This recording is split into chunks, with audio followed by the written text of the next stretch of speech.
so I will start. Thank you very much for joining. So I would like to start the PMIP Wings. This is 19th Wings seminar, and today we have. My name is Masa Yoshimori from the University of Tokyo. I'm hosting today's Wings seminar, and we have two talks about paleo carbon cycle. And first speaker is Fanny Lhardy from ENS Lyon, and she's going to talk about PMIP-carbon news update, defining an experimental design for coupled climate carbon simulations in paleo settings. Fanny, could you start, please? Yes, hello everyone. Today it's my pleasure to present an initiative which is aimed at defining this protocol for paleoclimate simulations, which includes the carbon cycle. And before starting out, I'd like to point out two things.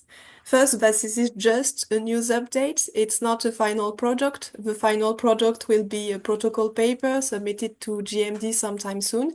And therefore, we're still very happy to receive any feedback from you on this experimental design. And we're also keen on figuring out how to best coordinate with other PMIP working groups, especially to find out synergies for simulation and their analysis. So please feel free to jump in on these topics during the discussion time. And the second point is that this is very much a collective effort to figure out which simulation to suggest. We organize the community consultations through a survey and through a workshop last year. So I'd like to credit here the participants of these workshops whose insights we are using. And this experimental design is something we want to put out there. But obviously it will be up to modeling groups to decide whether they want to use it or not. What we hope is that this will be a first step for further PMIP-carbon activities during PMIP 5. Next slide, please. Oops. No, it doesn't go. Oh, yeah. Yeah, so just to start out, a few words about our motivations. We all know that CO2 concentration in the atmosphere and the global mean temperature are tightly linked across timescales. And for example, for the last glacial cycle, we have a 90 ppm change in atmospheric CO2 concentration associated with a change of temperature of about 5 degrees, according to reconstruction. So basically, past climates are providing us with a good opportunity to investigate climate carbon feedbacks under background climates which are different from the present day one for which models are tuned. Next slide, please. And to take a step back, the difficulty with that is that past climate on the first hand and the carbon cycle on the other hand were first framed as basically the study object of two different community MIPs. You have PMIP on the one hand and C4MIP on the other hand, and little link between the two. Next, please.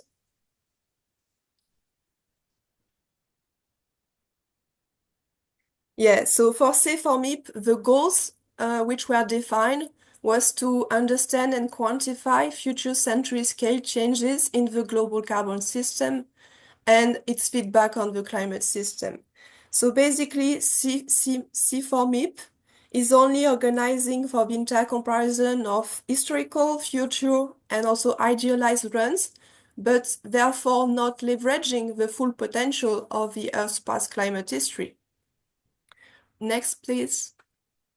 Yeah, on the other hand, for PMIP, we have the goal of both analyzing the response to forcing and also just evaluating models to get an idea about their reliability for future climate projections. And no, more and more models, PMIP type models, are being developed to include the carbon cycle. So there are out there many and many coupled climate carbon simulations for past climates, which with the carbon cycles, which were performed by colleagues. But what I think is lacking is just a truly coherent framework provided by PMIP to enable the full intercomparison of those simulations, and I will explain why later. Next slide, please. Yeah, so I just want to point out previous efforts like the one called PMIP, initiated in 2009 by Ayako and Sandy. Then 10 years later, there was renewed effort by Natael and other colleagues as well, with an opportunistic phase we now call PMIP-carbon version 0, and whose conclusions were limited, but we learned from that as well. And we are using now these insights to best draft out. We think that the field is more mature now than it was, let's say, 15 years ago, to put an experimental design out there, and especially as the idea of more carbon emission-driven simulations has made its way in the for CMIP-7 in the community. Next slide, please. Yeah. So what type of simulation do we need? What consideration do we need to account for to draft a protocol? The first thing that we learn from this opportunistic phase, but also the literature, is that we need simulations which are truly comparable. And by comparable, I mean comparable enough so that we can disentangle the effect of structural model differences from the effect of, let's say, different modeling choices for implementations of boundary conditions, for example. And this is especially true as with the carbon cycle, we are depending on the physics as well. So changes in the carbon cycle, which are observed in simulations, we need to be able to attribute them to specific change, for example, in the physical state, without being polluted by other sources of differences in simulations.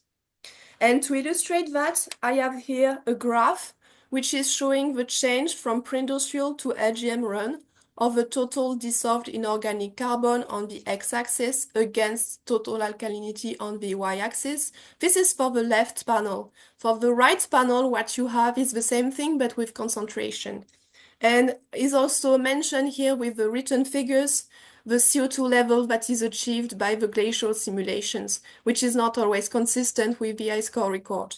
And what I want you to see here is that these arrows are all going into many directions. And this is due to differing modeling choices within this model ensemble.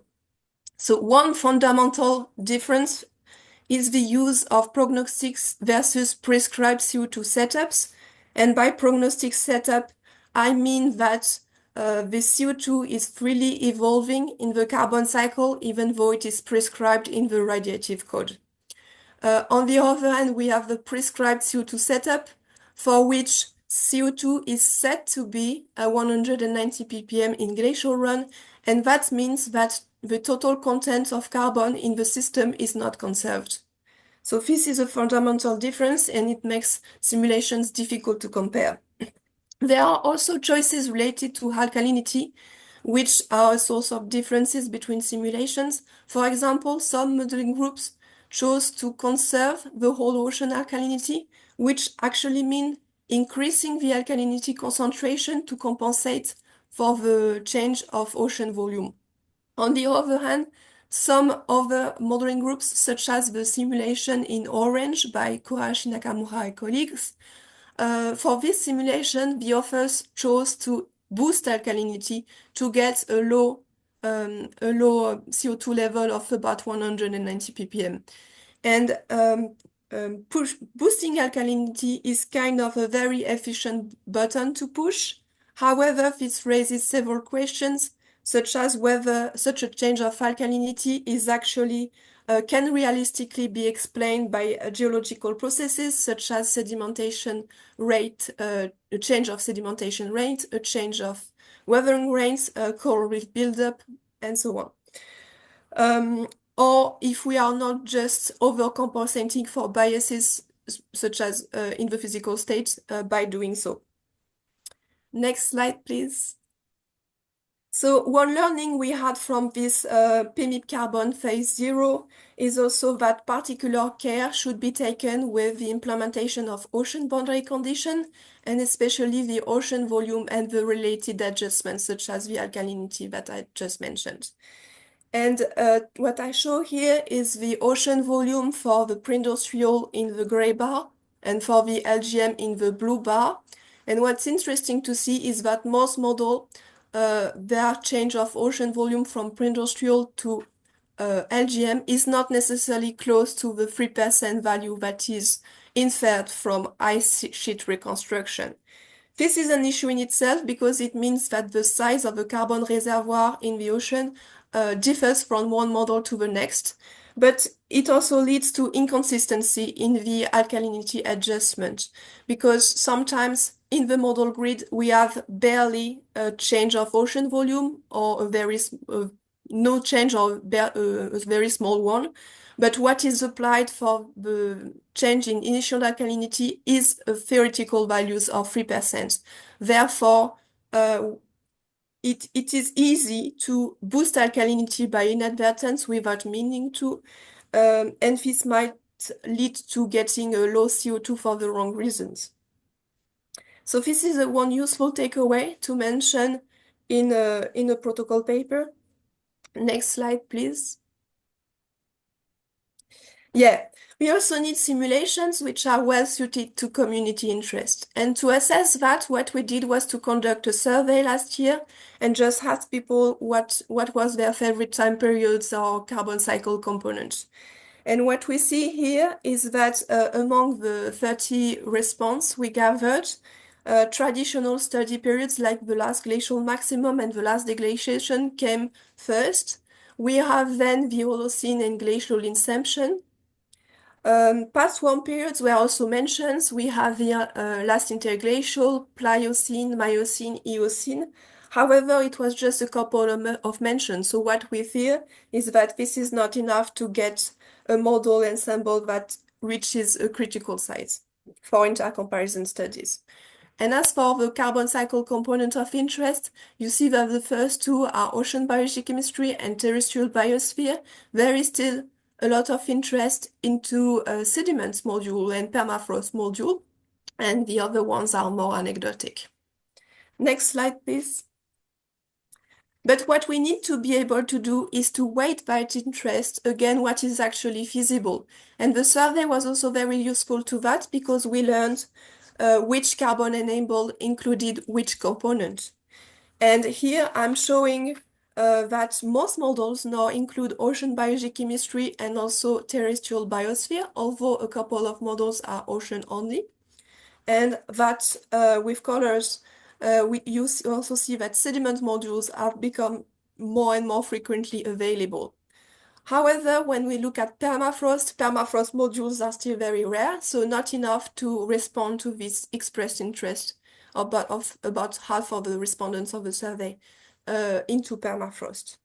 What's also very interesting here is the last row. The last row is mentioning which models are equipped with carbon isotopes.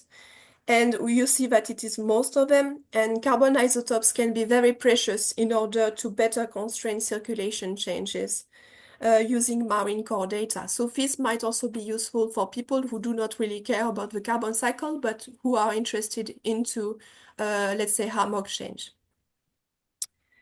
Next, please.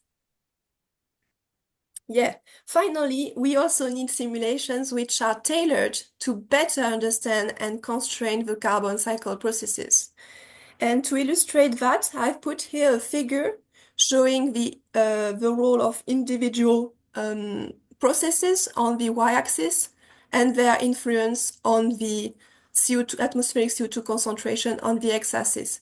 This is based on a literature review. This is also a figure that was already included in the assessment report number 5, but I've added here more recent estimates, and I've also put in orange the more questionable ones, let's say. What we see here is that basically individual processes which explain the glacial interglacial change of atmospheric CO2 concentration are already identified, but their individual contribution is still very hard to constrain. For example, take iron fertilization. You see that individual model-based estimates are ranging from a very low impact, like 5 ppm, to a large one, larger than 30.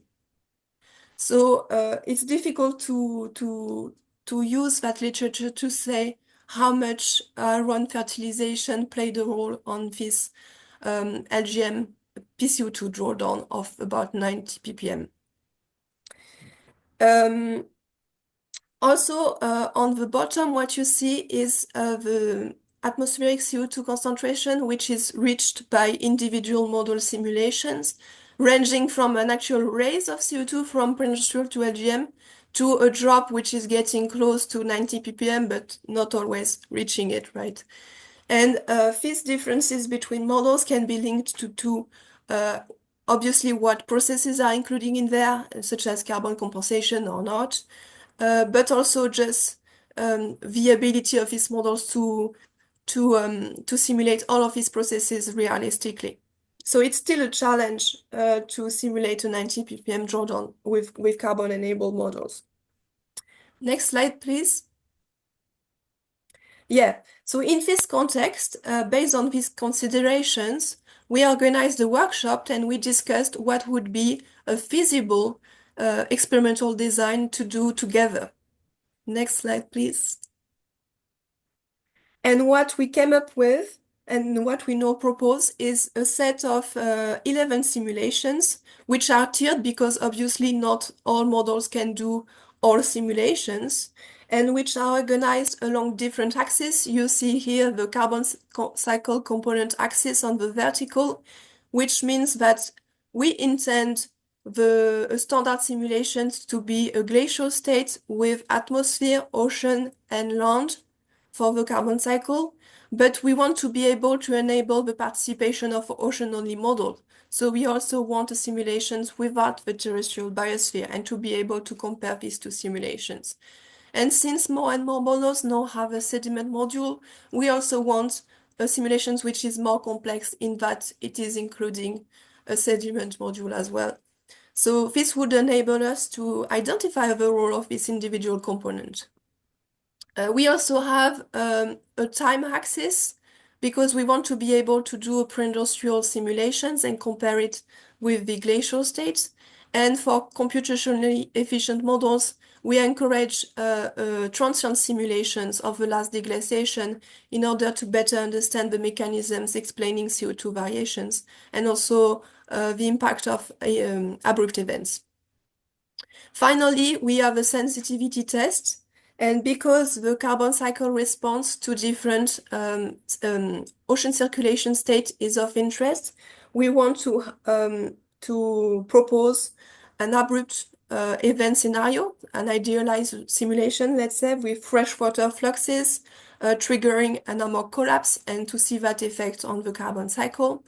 Disentangling the role of dust fluxes would also be interesting, so it can be done by switching off the iron inputs to the ocean in one of the simulations. And finally, we propose a simulation in which alkalinity is boosted to lower the CO2 levels up until 190 ppm and to be able to compare that to the standard simulation. Next slide, please. Yeah, so this is just what I want to mention today. What we did was to hold the community consultations, and thanks to that, we can now suggest this experimental design with different simulations aimed at allowing for the participations of a wide range of models, but also to understand outstanding scientific questions, obviously the one that has occupied the community for long. What are the key processes driving glacial and interglacial CO2 variations? But also just to disentangle the role of individual components of the carbon cycle, individual processes such as dust fluxes, so therefore iron fertilizations, or a change of amok. And to achieve comparable simulations, we need modeling groups to use the same setup, so a prognostic CO2 setup, except for the radiative code, because we still need a cold climate in all models. And we need the models which have a lot of modules in the carbon cycle to be able to switch off some of those in order to perform comparable simulations. And finally, it is important for boundary conditions which are recommended in PMIP to be implemented in such a way that, for example, particular care is taken with ocean volume, as we saw it played a role. And finally, I just want to comment again on the fact that all of these models are more and more equipped with, more of them are equipped with the carbon isotopes. And this might be very precious to be able to see the water masses distribution in the ocean and therefore provide additional constraint into the deep ocean circulation, which is of interest to many, not just the carbon community, let's say. So that's all for me. Thank you all for your attention. And if you have any question, I'm happy to answer it.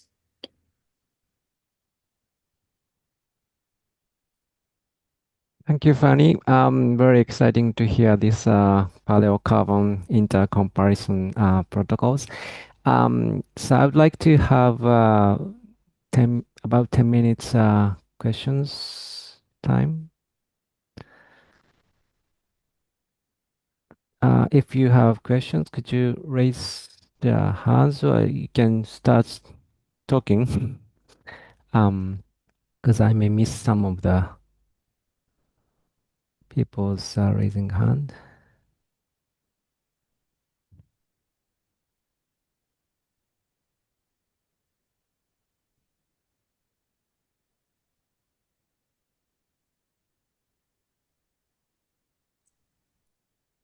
Anybody have questions?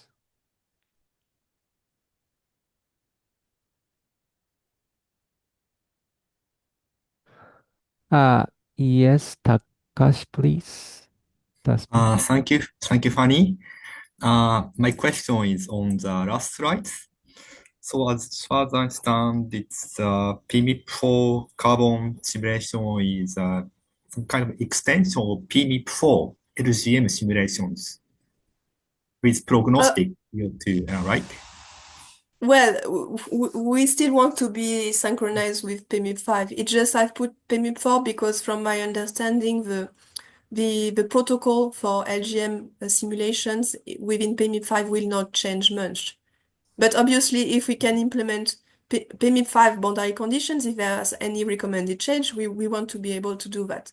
So that's why I mentioned that I'm also keen on synchronizing or just on synergies with other working groups. That's good point. Thanks. Because definitely we want to have the lowest amount of simulations which needs to be performed by modeling groups. So if modeling groups can just do an NGM run with the carbon cycle from the start and we analyze the same simulation, it would be great, right? Okay. I have another related question. So for the LCM, I guess the different model exhibits different cooling amplitude, right? Yes, So do you have yes. any outlook for this? Well, this is a difference which will remain, and that's why we want to minimize the other source of differences like choice of boundary conditions or things like that, because then we might be able to attribute observed change in the carbon cycle, for example, physical pump, let's say, to differences in the climate. We want to be able to make that link. But it's difficult when there are too many sources of differences in the simulations, and we end up with a set of simulations which are actually not very comparable. But it's useful to have simulations with different physical state, let's say AMOC and global mean temperature, because then we see the impact of such changes on the carbon cycle as well.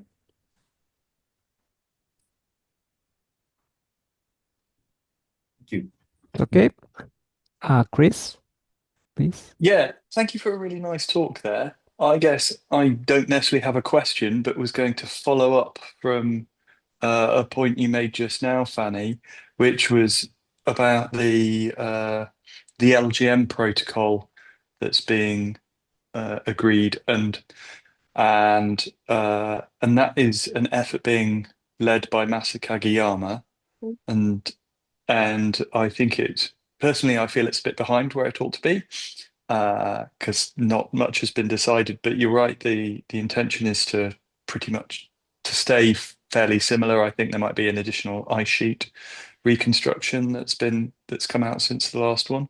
But I was going to appeal to everybody on the call that if you would like to be involved in deciding what that LGM protocol is, please contact Masa Kageyama. Just send her an email, because I don't think she's Well, on this call. I'm interested because I definitely want to mention that change of ocean volume is important, but but I think Well, I think definitely. Masai already knows. Yes, I know. And that's obviously something that we've seen before from sort of Zhongxi Zhang and Gilles Ramstein have pointed out that Yeah. that change in ocean volume is important in interglacials as well. But from my own perspective of the UK-based model, just changing the land sea mask is causing Yeah. massive headaches. Some changes in computers mean that we've lost elements of infrastructure that need to be found again. So yeah, but so please, if you're interested in helping and or nagging Masa Kageyama to get on with the saying what that protocol specifically is, then please do contact her. But yeah, good talk, Meg. Good. Okay, Maddie, let's go. Hi, can you hear me okay? Yep. Thanks, Fanny. It was nice to see that talk and the outcome of the workshop in 2024. But I have sort of a basic question, sorry for my own education, but could any of the differences between these models come from them being run for a different length of time? And is there any protocol to make sure they're all equilibrated? Well, definitely in the protocol paper, what we would do is to include an equilibrium criteria. Mhm. So that And that could be different run times for different models, just depends on how long it takes a given model to become equilibrated. yeah, we just need modeling groups to make sure that equilibrium is reached, and that's all. If some models have been run for, let's say, 1,000 years and others 3,000, it doesn't matter too much unless equilibrium is not reached, right?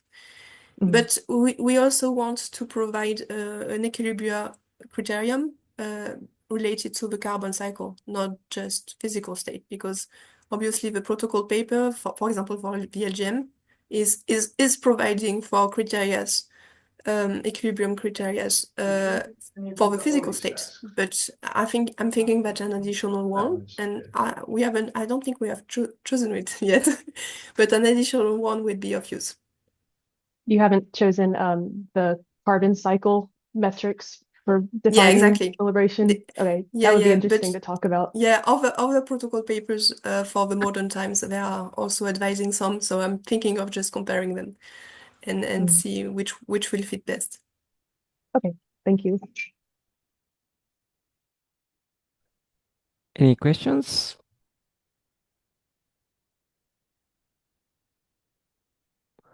Sorry, I might have missed hearing.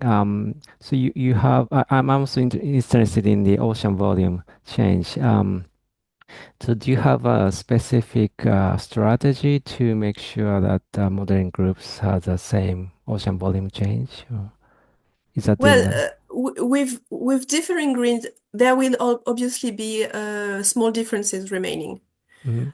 I'm thinking what's important for the carbon cycle is that the amplitude of a change from pre-industrial to Yeah. LGM is realistic, so is Mhm. about 3%, even if it might be 4 for Okay. some or a bit less for some, but it's not zero, let's say, or 0.5.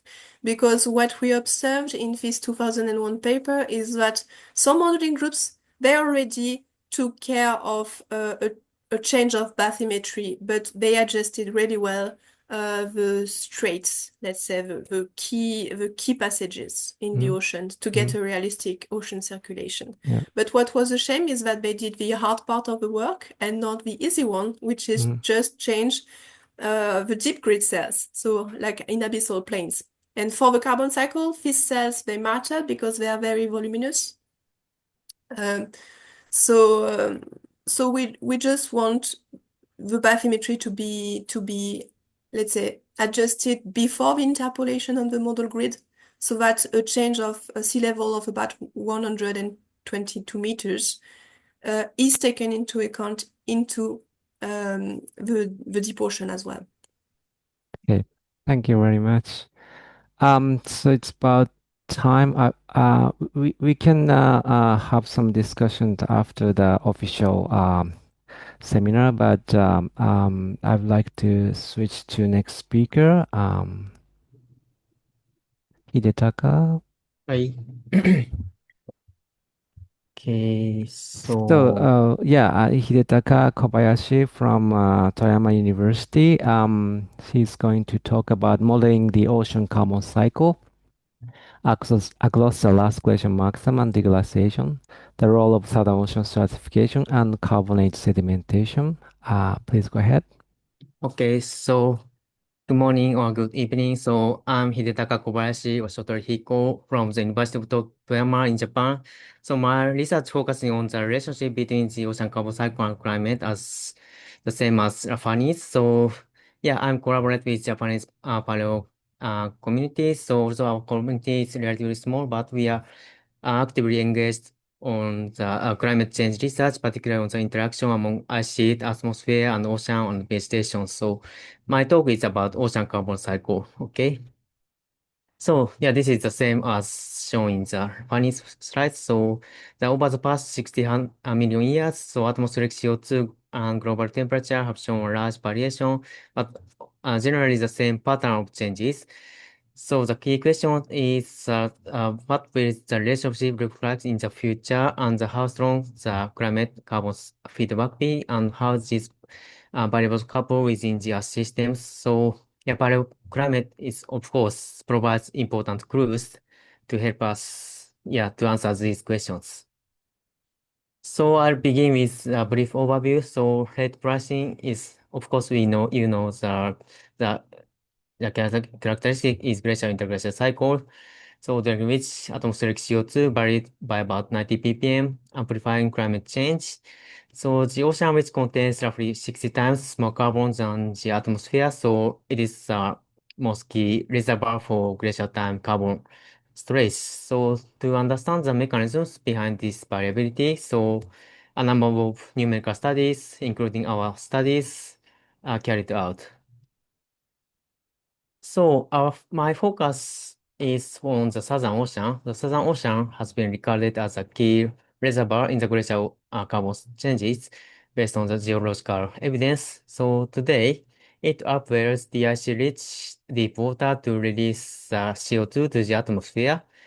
But during the LGM, however, the colder surface temperature and expanded sea ice caps the surface ocean, and also saltier deep water is observed.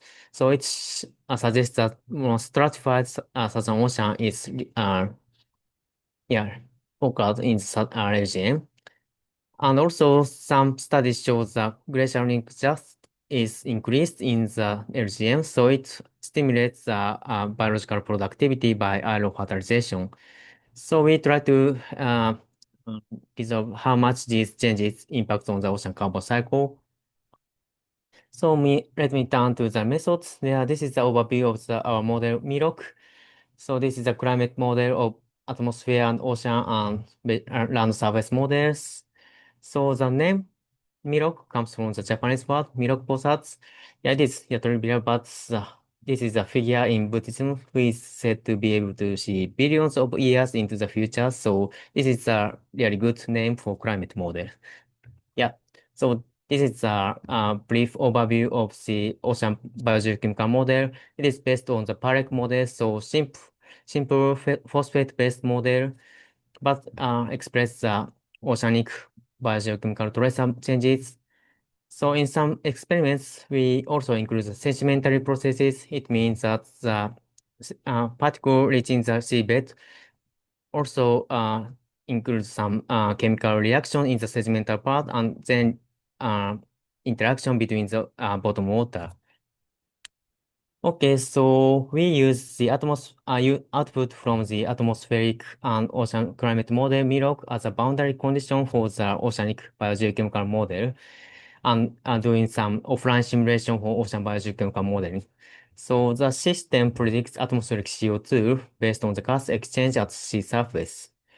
So I show the standard experiment for the pre-industrial PI and LCM, and also we conducted additional experiment we call LCM all case. In this case, we added some salinity restoring towards high salinity to express the more saline glacial southern ocean. And also we added some iron fat glaciogenic dust from the dust transport model in this paper. And also we couple with sedimentary module to represent the sediment ocean interaction in the carbonate feedbacks. Okay, so move on to the results. This is the general result of the pre-industrial simulation. So the left panel shows the measurable overturning circulation in the Atlantic. So, and the right panel shows the carbon-14 edges in the Atlantic section. And the simulated volume transport is a quantitatively good agreement with observations. Radiocarbon edges reflects the time elapsed since the water loss at the surface. And so we moved from the North Atlantic to South Atlantic. The water masses have become progressively older, producing a pattern in good agreement with sedimentary records. So next, I'll show the result of the LCM experiments, which reveals clear changes in ocean circulation, which shows the weaker and shallower LCM MOC in simulations. So as a consequence of this change, so radiocarbon age in the deep North Atlantic is increased during the LCM. So finally, I show the LGM all case.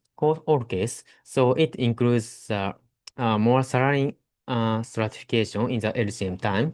So in that case, so AMOC is AMOC change is more vigorous, and it shows some weaker and shallower change AMOC.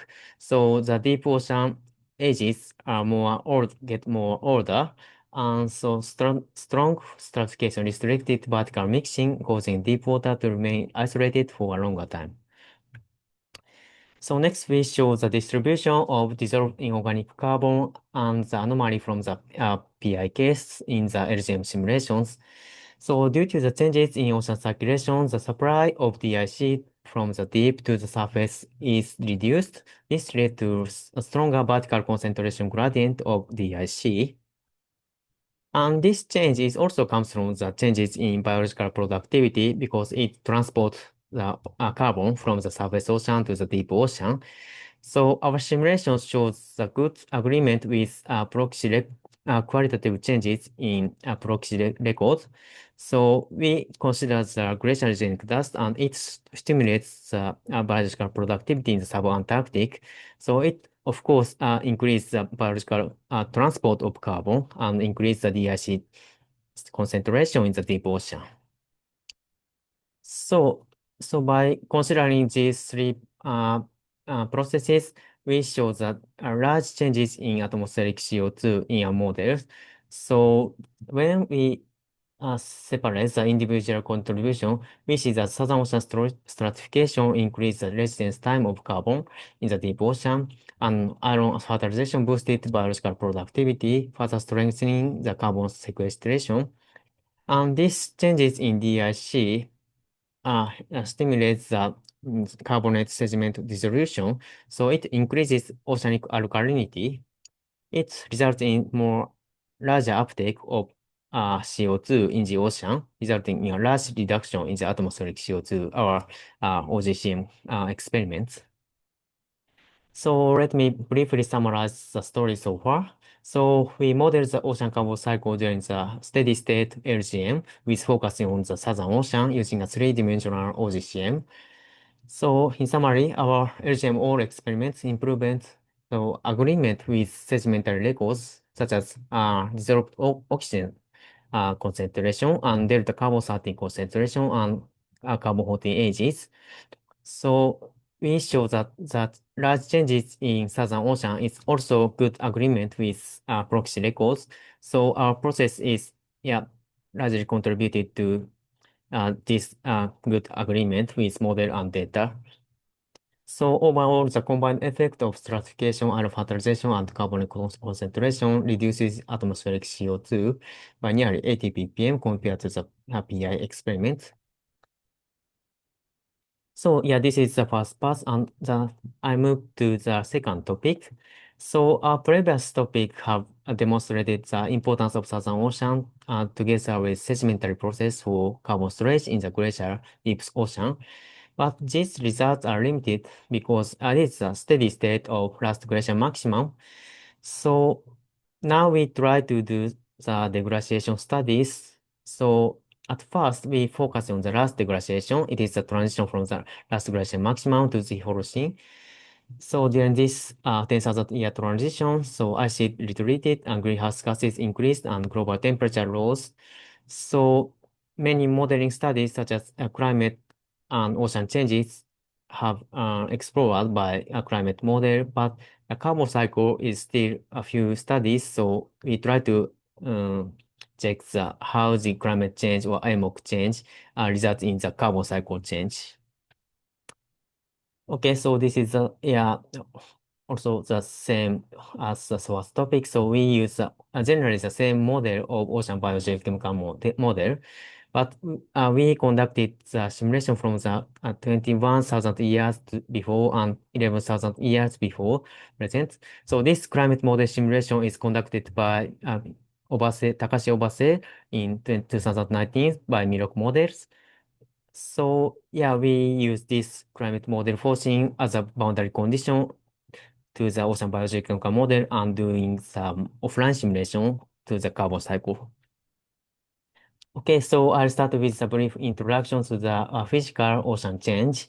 So the left panel shows the upper left summary shows the temporal evolution of meridional overturning circulation of AMOC in red lines and with the proxy record with a blue line.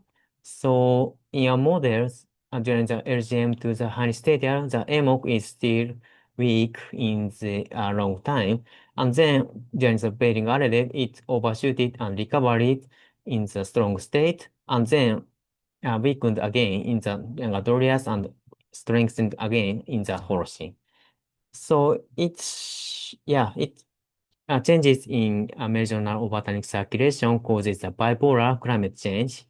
So the lower panel shows the SST changes in the Southern Ocean and mean-ocean temperature changes. So it's generally the correlate with the same trend. So in the weak AMOC states, SST increases and then weakens decreased in the Bering array. Okay, so now I'm doing the offline ocean carbon cycle simulation. So this is a result of a modeled CO2 change in the red line, and the blue line shows the ice core records. So at this stage, so the simulated change is really small, about 20 ppm. So underestimated the ice core records.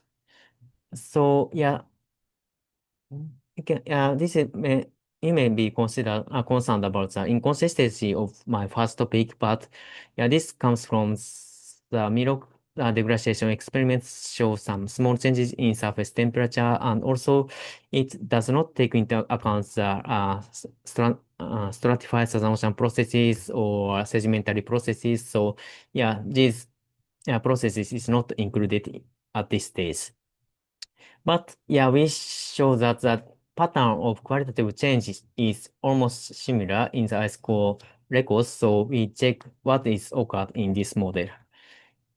So this is we decompose the factor for the changes in partial pressure of CO2 because it depends on the sea surface temperature and salinity and dissolved inorganic carbon and alkalinity.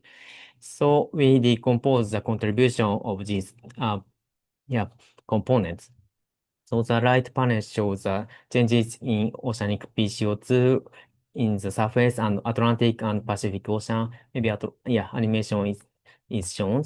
And we decompose the temperature changes, contribution and DIC and alkalinity contribution. Yeah, like this. So yeah, we did such a analysis for during the all over the degradation time scales. So yeah, in this, the simplest case is the first half of the degradation in the high stadia. So in this period, the decrease in solubility due to the rising temperature was a dominant factor. This lead to the increase in partial pressure of CO2 in the high stadia. But in the bearing Adelaide and young Adolias, in which the AMOC is drastically changes, the many factor is contributed to this change. So we further explain, I will explain these steps by step. Okay, so yeah, this is a highly stable contribution. Yeah, highly stable changes in partial pressure of CO2 and the contribution from temperature salinity and DIC alkalinity like this. So as I mentioned, so in this time interval, the temperature change is significant to the changes in partial pressure of CO2. But yeah, so the pattern of changes is like this. So before and after the high stadium, the SST is increased in the all over the world. So it reduces the CO2 solubility and increases the partial pressure of CO2. Yeah, this is the same analysis for the Bering Adelaide and Young Adolias.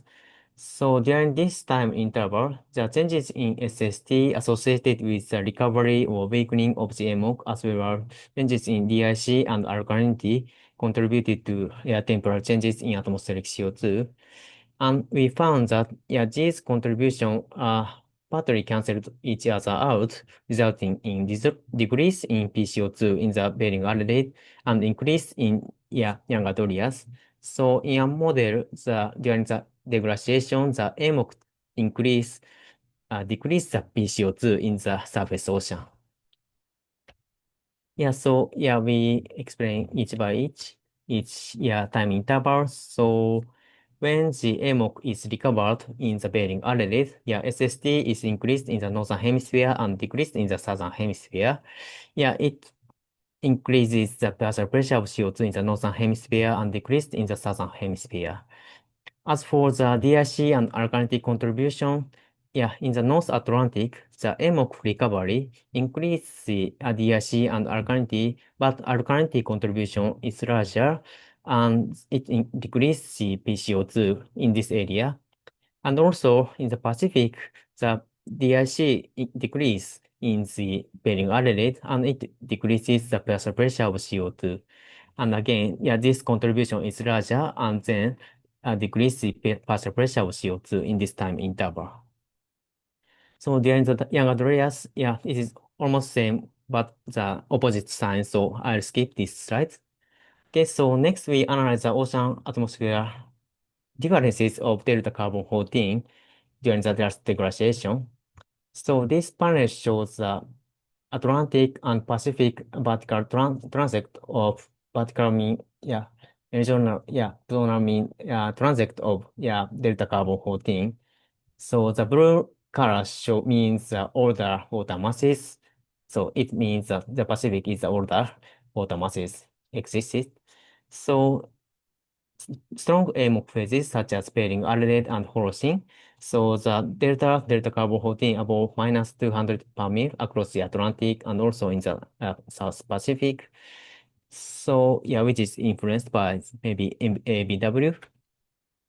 In contrast, during weak AMOC, especially during the Henry stadial, and delta carbon 14 drops below minus 200 per mil in the deep Atlantic and reaching up to the in the 500 meters in the Southern Ocean. So this pattern of changes is almost good qualitative agreement with paleo records. However, the right panel shows the basing means changes in delta delta carbon 14. So we found that, this change is, underestimated in a model, especially in the Southern Ocean. It means the proxy or, sedimentary record shows more older, aged, carbon is, stored in the, Southern Ocean during the glacial time. So, and also, the sedimentary core suggests an increase in delta delta carbon 14 at about 1,000 meters in the North Pacific, suggesting the contribution from changes in NPIW, but its sensitivity is weak in a model. So, this change of that carbon 14 age is underestimate. So, this is partly the reason for our underestimation of CO2 change during the deglaciation. So move on to the discussion. So the ice core record shows changes in atmospheric CO2 have two modes. It means the millennium scale, gradual change, and centennial scale or rapid change. So, but this rapid change is not shown in a model. So there are some potential factors such as drastic changes in stratification or westerly shifts or brine rejection change or meltwater change. But this is maybe the common feature of the climate or ocean biogeochemical model, not to simulate such rapid changes in CO2 change. So, maybe so we need to refine a model, resolution or need experimental design. So, it is more larger, future work, I think. So, direction for my future work. So, at first we need to improve our initialization because in a first topic, we found that the subsumption process is important for storage of carbon in the glacial ocean. So it is not included our deglaciation simulation. So it is needed to include in future work. And also, there are some modification is needed, such as changes in ice sheet or meltwater fluxes is really important for determine the AMOC changes. And also our community try to do some parameterization such as tidal mixing or reducing warming bias. So this model refinement is also included in future work. And also, there are some contribution from terrestrial vegetation or soil carbon is, need to evaluate it because in the deglaciation, in the rate of deglaciation, so the vegetation may increase, so it capture more carbon in the from the atmosphere, so it may contribute to the changes in atmospheric CO2. And also there are some more slower process such as ice dynamics, ocean volume change as mentioned in the Fanny's slides. And also weathering or coral reef or shallow water sedimentation processes. We try to do such a modeling in all over the climate model community. So this process is also interesting to comparing other models or and detect the sensitivity of such processes. Okay, so maybe time is over. So finally, so this is the final slide. We show the importance of Southern Ocean processes and and also we try to do the degradation simulations because the transient simulation is more natural to evaluate the changes in carbon cycle. So finally, I would like to emphasize that the data from the study I presented today is publicly available. So there's some model data comparison study was started. So within the framework of PMIP-carbon, we more increase the number of studies such as model data comparison. So we are looking forward to such a progress. So thank you. Thank you, Hidetaka.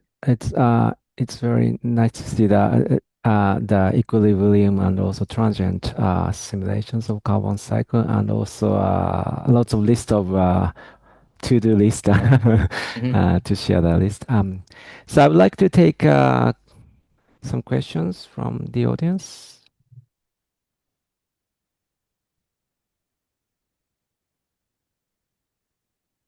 If I miss, please speak up.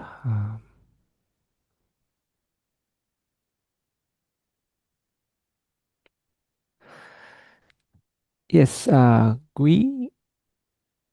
Yes. Thank you for this nice and comprehensive overview. You included sediments. Yeah. How do the sediment property distributions on the seafloor change between pre-industrial and LGM in your model?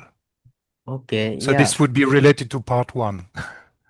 Yes. So yeah, I check the pattern of sedimentary distribution, but yeah, unfortunately, I don't have the figure now. But yeah, I found that during the LGM, so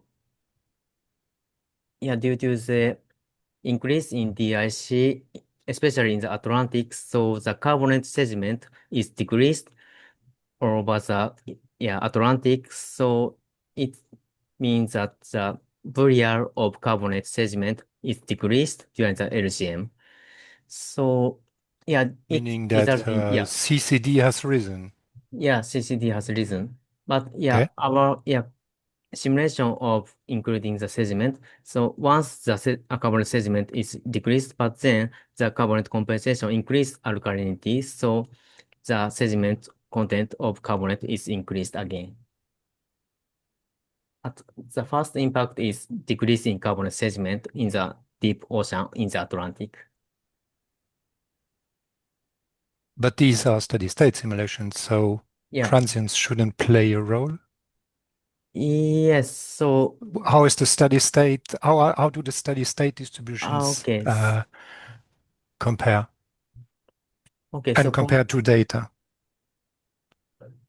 Okay. So yeah, we check the sedimentary distribution of the carbonate sediment, and also we check how the changes in carbonate ion is good agreement with carbonate ion proxies such as boron isotopes, and we found that the changes in alkalinity is a little overestimated in a model because it assumes the steady state response of carbonate compensation.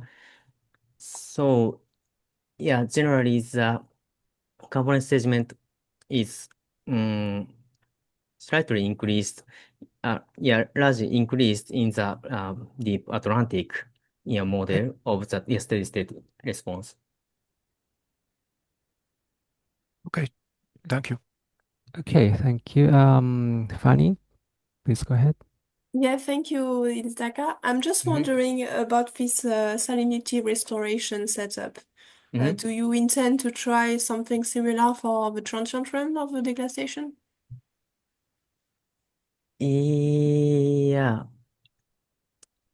At this stage, so salinity stratification is key for a model because it makes more it makes increase in vertical concentration gradient. So